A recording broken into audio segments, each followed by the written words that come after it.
वैराग police Thane येथे भारतीय प्रजासत्ताक दिन मोठ्या उत्साहात संपन्न. 26 जानेवारी 2026 रोजी वैराग पोलीस स्टेशन येथे भारतीय प्रजासत्ताक दिन साजरा करण्यात आला.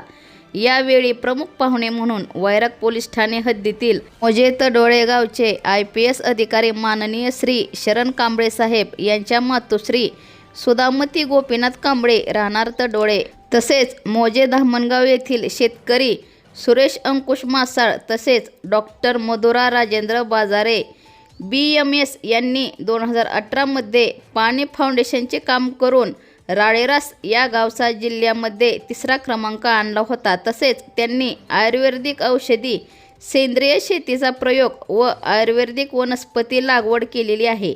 यांच्या हस्ते ध्वजारोहण करण्यात आले. तसेच सदरवेळी माननीय पोलीस अधीक्षक श्री अतुल कुलकर्णी साहेब यांच्या मार्गदर्शनाखाली वैराग पोलीस ठाणेकडील सायबर विभागाचे पोलीस कॉन्स्टेबल अमोल कांबळे यांनी पोलीस निरीक्षक श्री कुंदन गावडे यांचे मार्गदर्शनाखाली तसेच सायबर विभाग सोलापूर ग्रामीण येथील पोलीस अधिकारी व पोलीस अंमलदार रतन जाधव यांच्या मदतीने वैराग पोलीस ठाणे हद्दीतील गहाळ झालेले एकूण 32 मोबाईल, किंमत अंदाजे एकूण 3,20,000 रुपये इतके असलेले संपूर्ण जिल्ह्यात तसेच बाहेरील राज्यात ट्रेस करून परत आणून मूळ मालकास प्रमुख पाहुणे यांच्या हस्ते परत दिले. सदरवेळी पोलीस निरीक्षक श्री कुंदन गावडे, सहाय्यक पोलीस निरीक्षक श्री विश्वजित जगदाळे, पोलीस उपनिरीक्षक श्री प्रतापसिंह जाधव, पोलीस उपनिरीक्षक श्री शिवाजी हळे व इतर पोलीस अंमलदार,